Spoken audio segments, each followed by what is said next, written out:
child abuse in past interviews. The gay British writer for Breitbart News described coming-of-age relationships between younger boys and older men, spoke about young teen predators seducing their adult teachers, and talked favorably about his own sexual experiences with an older man. Lovely.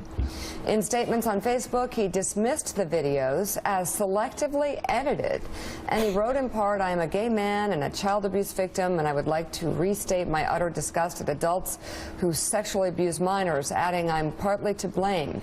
My own experiences as a victim led me to believe I could say anything I wanted on this subject, no matter how outrageous." Earlier this month, Yiannopoulos' speech at UC Berkeley was canceled after a protest against his appearance turned violent. Let's bring in the chairman of the American Conservative Union, Matt Schlapp. Matt, this seems like this decision was somewhat of a no-brainer. Yeah, I mean, we are okay with having controversy on the stage at CPAC. We don't endorse everything every speaker says at CPAC. Matter of fact, since I've been chairman, we've tried to take the controversies, especially those amongst conservatives, and put them on our stage. But there are boundaries. And over the weekend, I was made aware of these comments, and it just broke through very important boundaries. And we felt like the CPAC stage was not an appropriate place for this any longer. Rick Tyler. Hey, Matt, it's Rick Tyler. Good morning. So, good morning, Rick. Milo, how do you? He doesn't seem like a conservative to me. I mean, the conservative movement seems to me it's in its place. He seems like an opportunist. So how did he get invited in the first place? You know, I made the decision. He came to see me. He wanted to some remarks about his experience on campus, where he is often shut down, and there was so much press around his attempt to speak at Berkeley. We think that what happens with these speech codes and the chilling of free speech on campus is un-American. It's wrong, and he's brave to stand up in those situations. But we don't endorse everything. Rick and I agree. Rick and I agree with that. The PC codes on college campuses are terrible, and they chill free speech. And there is a way for conservatives to push back on that hard, but he's also made some extraordinarily offensive anti-Semitic remarks. So can't you find somebody else, like get Ted Cruz to fire off a speech against PC codes on college campuses? Get anybody at CPAC that's not an anti-Semite. Yeah, Joe, it's a fair point. But the other point is that whether we like it or not, he is a big voice in this movement. And we believe that our attendees can handle it and make their own judgments on whether or not they think a speaker is saying what is accurate or being inaccurate or being hateful. I don't want to shield that kind of conversation from our attendees. As a matter of fact, a lot of our attendees want to have these controversies before them and make their own choices. But, Matt, I know you, and I've known you for a very long time, and I know that you're the type of conservative that Rick and I are. You certainly condemn his anti-Semitic remarks, right? You're certainly deeply offended by those remarks, right? Of course, and I think in this case, you know, I think that there are, I think that it's very important that we call balls and strikes when people are outside the zone, and I think there have been plenty of times when he's been outside the zone.